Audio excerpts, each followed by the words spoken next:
अरे रामू काका, तुम तो आजकल गांव में दिखाई नहीं दे रहे हो।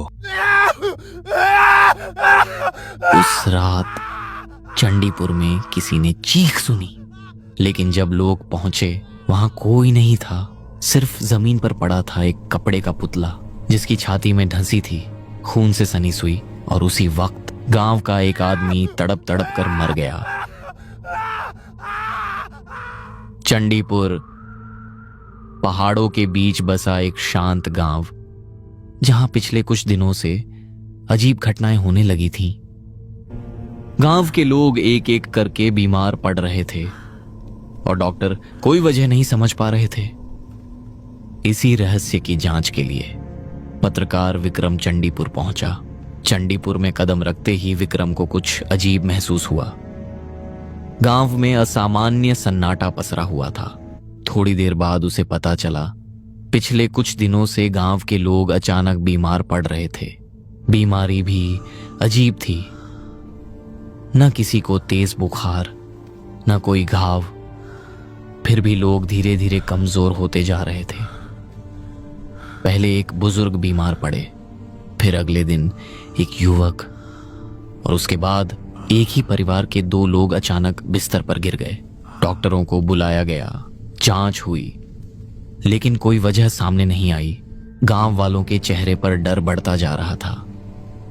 शाम होते ही लोग घरों में बंद हो जाते और रात होते ही पूरा चंडीपुर जैसे सन्नाटे में डूब जाता।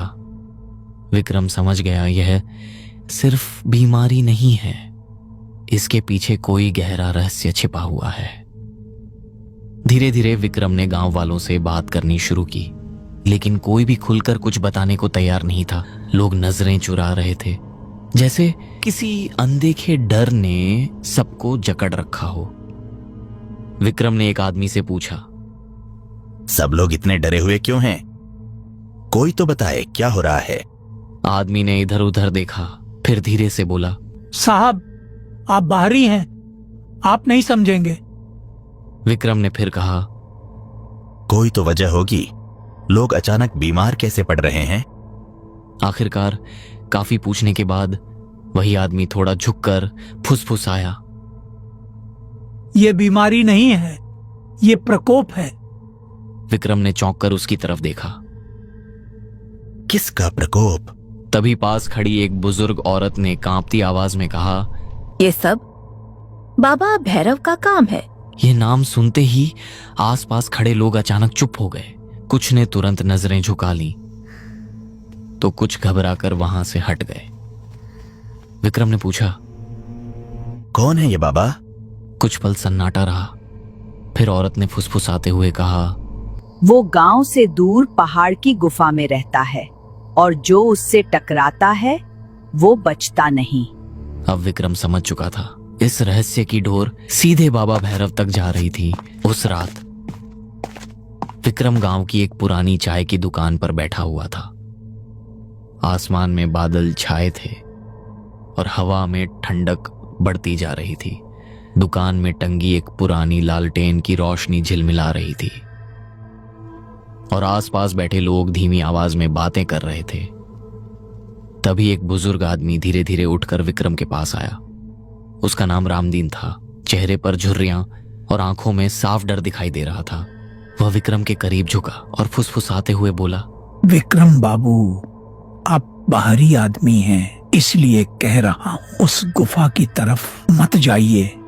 विक्रम ने ध्यान से उसकी बात सुनी। रामदीन ने कांपती आवाज में आगे कहा, वहाँ शैतान का वास है, जो भी वहाँ गया वापस नहीं आया।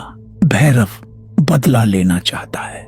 इतना कहकर रामदीन ने जल्दी से इधर उधर देखा, जैसे उसे डर हो कि कोई सुन न ले। फिर वह बिना कुछ बोले धीरे धीरे अंधेरे में चला गया। रामदीन की चेतावनी ने विक्रम के मन में डर जरूर पैदा किया, लेकिन साथ ही उसका संदेह और भी गहरा हो चुका था। रामदीन की बात सुनने के बाद कुछ देर तक विक्रम चुप बैठा रहा। उसके दिमाग में एक ही सवाल घूम रहा था, क्या सच में इस सब के पीछे कोई काला रहस्य छिपा है? डर तो था, लेकिन उससे कहीं ज्यादा सच जानने की जिद। रात धीरे धीरे गहरी होती जा रही थी। गांव में सन्नाटा फैल चुका था। दूर कहीं कुत्तों के भौंकने की आवाज सुनाई दे रही थी। विक्रम ने तय कर लिया, मुझे सच की खोज करनी है तो अब किसी और पर भरोसा नहीं करना होगा। मुझे खुद उस गुफा में जाकर सच देखना होगा। कुछ देर बाद वह अपने कमरे में लौटा, टॉर्च उठाई, कैमरा अपने बैग में रखा और अपनी डायरी जेब में डाल ली। दरवाजा खोलते ही ठंडी हवा का झोंका उसके चेहरे से टकराया। अंधेरा गहरा था, लेकिन विक्रम बिना रुके गांव से बाहर जाती उस पगडंडी पर चल पड़ा जो सीधे पहाड़ की गुफा की ओर जाती थी। गांव से बाहर निकलते ही चारों तरफ गहरा अंधेरा फैल चुका था। पगडंडी संकरी थी और दोनों तरफ घने पेड़ खड़े थे जिनकी टहनियां हवा के साथ हिलकर अजीब सी आवाज कर रही थी। विक्रम धीरे धीरे आगे बढ़ रहा था। उसकी टॉर्च की रोशनी बस कुछ कदम तक ही रास्ता दिखा पा रही थी। अचानक झाड़ियों में सरसराहट हुई। विक्रम रुक गया। उसने टॉर्च उस दिशा में घुमाई, लेकिन वहां कुछ नहीं था। उसने गहरी सांस ली और आगे बढ़ गया। जैसे जैसे वह पहाड़ के करीब पहुंच रहा था, हवा और ठंडी होती जा रही थी और माहौल भारी होता जा रहा था। दूर पहाड़ की ढलान पर उसे गुफा का काला मुंह दिखाई दिया। वह कुछ पल के लिए ठिठक गया, जैसे उस अंधेरे के अंदर कुछ उसका इंतजार कर रहा हो। अचानक गुफा के अंदर से हल्की हल्की मंत्रों की आवाज सुनाई दी। विक्रम का दिल तेज धड़कने लगा, लेकिन अब वह पीछे नहीं हट सकता था। वह धीरे धीरे उस डरावनी गुफा के अंदर कदम रखने लगा। गुफा के अंदर कदम रखते ही ठंडी हवा का तेज झोंका विक्रम से टकराया। अंदर घुप अंधेरा था, बस उसकी टॉर्च की रोशनी दीवारों पर पड़े अजीब निशानों को उजागर कर रही थी। जैसे जैसे वह आगे बढ़ा, मंत्रों की आवाज साफ सुनाई देने लगी। वह आवाज धीमी थी लेकिन बेहद भयावह। विक्रम सावधानी से आगे बढ़ा और एक बड़े पत्थर के पीछे छिप गया। उसने झुककर सामने देखा और जो दृश्य उसके सामने था उसे देखकर उसकी सांस अटक गई। गुफा के बीचों बीच दर्जनों मोमबत्तियां जल रही थीं। फर्श पर लाल रंग से बना एक बड़ा तांत्रिक चक्र था और दीवारों पर अजीब प्रतीक बने हुए थे। उस चक्र के बीच एक लंबी सफेद दाढ़ी वाला आदमी बैठा था। उसकी आंखें बंद थीं और वह तेज आवाज में मंत्र पढ़ रहा था। वही था बाबा भैरव। उसके सामने राख, हड्डियां और कुछ अजीब सामान रखा था। वातावरण इतना भारी था जैसे पूरी गुफा में कोई अदृश्य शक्ति घूम रही हो। विक्रम समझ गया वह किसी साधारण इंसान को नहीं, बल्कि काले जादू का अनुष्ठान कर रहे तांत्रिक को देख रहा था। विक्रम चुपचाप पत्थर के पीछे छिपा सब देख रहा था। मंत्रों की आवाज और तेज होती जा रही थी। ओम भैरवाय नमः। घोर काल रूप श्मशान वासिने रक्त रक्त रतत मंत्र जप शक्ति उदय हुआ। और गुफा का माहौल और भी डरावना होता जा रहा था। तभी विक्रम की नजर भैरव के हाथों पर पड़ी। उसके हाथ में एक अजीब सा कपड़े का पुतला था। वह खुरदुरे कपड़े से बना था। उसकी आंखों की जगह काले बटन लगे थे और पूरे पुतले पर लाल धागों से टांके लगे हुए थे। भैरव ने धीरे धीरे अपनी आंखें खोली और पुतले को घूरने लगा। फिर उसने पास रखी एक लंबी सुई उठाई। विक्रम की सांस रुक गई। भैरव ने गुस्से से कहा, ये तुम्हारे धोखे की सजा है। और उसने सुई पुतले की छाती में चुभा दी। उसी क्षण गांव के एक घर में एक युवक अचानक चीख पड़ा। वह अपनी छाती पकड़कर जमीन पर गिर गया। उसकी सांस तेज हो गई और घर में अफरा तफरी मच गई। गुफा में भैरव मंत्र पढ़ता रहा और पुतले को कसकर पकड़े रहा। विक्रम यह देखकर सन्न रह गया। अब उसे समझ आ चुका था कि यह सिर्फ अनुष्ठान नहीं बल्कि किसी की जान लेने वाला काला जादू था। विक्रम यह सब देखकर अंदर तक हिल गया था। उसे यकीन नहीं हो रहा था कि उसके सामने जो हो रहा है वह सच है। भैरव अभी भी मंत्र पढ़ रहा था और उसका ध्यान पूरी तरह अनुष्ठान पर लगा हुआ था। इसी मौके का फायदा उठाकर विक्रम धीरे धीरे पीछे की तरफ सरकने लगा। गुफा के एक कोने में उसे एक छोटी सी लकड़ी की अलमारी दिखाई दी। वह सावधानी से वहां पहुंचा और धीरे से उसका दरवाजा खोला। अंदर धूल से ढकी एक पुरानी डायरी रखी थी। विक्रम ने डायरी उठाई और टॉर्च की हल्की रोशनी में उसे पढ़ने लगा। डायरी के पन्ने पीले पड़ चुके थे, लेकिन शब्द साफ थे। उसमें लिखा था, भैरव कभी इसी गांव का पुजारी था। वह गांव के एक अमीर परिवार की सेवा करता था, लेकिन एक दिन उस परिवार ने उस पर चोरी का झूठा आरोप लगाया और पूरे गांव के सामने उसे अपमानित कर भगा दिया। भैरव का सब कुछ छिन गया था। इज्जत, घर, पहचान सब खत्म हो गया। डायरी के अगले पन्नों में लिखा था कि उसने बदला लेने की कसम खाई और काला जादू सीखने के लिए जंगलों में चला गया। विक्रम के हाथ हल्के हल्के कांपने लगे। अब उसे समझ आ रहा था कि यह सब बीमारी नहीं, बल्कि भैरव का सोचा समझा बदला था। विक्रम डायरी के पन्ने तेजी से पलट रहा था। हर शब्द भैरव की नफरत और बदले की आग को दिखा रहा था। तभी उसकी नजर डायरी के आखिरी हिस्से पर पड़ी। उसमें लिखा था, भैरव ने अपने काले जादू को अटूट बनाने के लिए अपनी ही आत्मा का एक हिस्सा एक विशेष पुतले में कैद कर दिया है। डायरी में उस पुतले को मास्टर डॉल कहा गया था।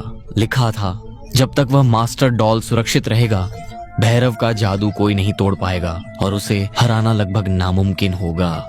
विक्रम ने घबराकर आसपास देखा।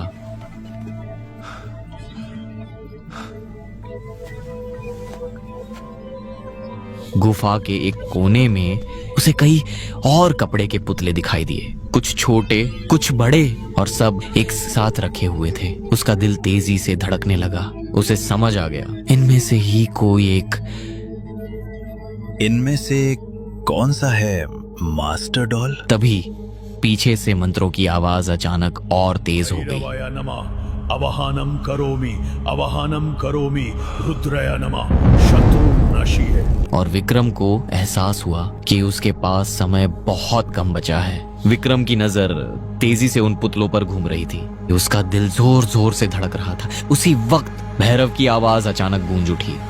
कौन हो तुम और मेरी गुफा में क्या ढूंढ रहे हो? हा?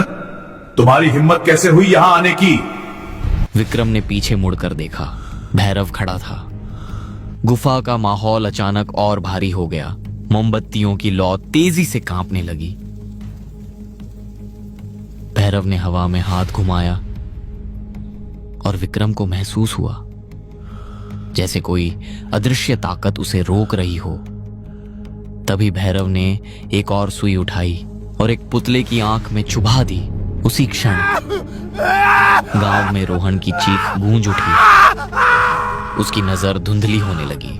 विक्रम समझ गया, अब उसके पास आखिरी मौका है। उसने तेजी से पुतलों को देखा और तभी उसे एक पुतला बाकी सबसे अलग दिखाई दिया। वह थोड़ा बड़ा था और उसकी सिलाई के बीच हल्की सी चमक दिखाई दे रही थी। विक्रम तुरंत उस पुतले की ओर लपका और उसे उठा लिया। भैरव जोर से चिल्लाया, नहीं, उसे मत छुओ। लेकिन विक्रम ने पास रखी जलती मोमबत्ती उठाई और बिना एक पल गंवाए उस पुतले को आग लगा दी। जैसे ही मास्टर डॉल आग की लपटों में घिरा, गुफा में एक भयानक चीख गूंज उठी। भैरव जमीन पर गिर पड़ा। वह तड़पने लगा।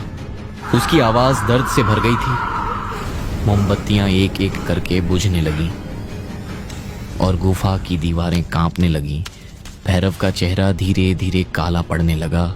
उसकी आंखों की चमक बुझ गई और कुछ ही पलों में उसका शरीर बिल्कुल शांत हो गया। अचानक गुफा के अंदर जोर का धमाका हुआ।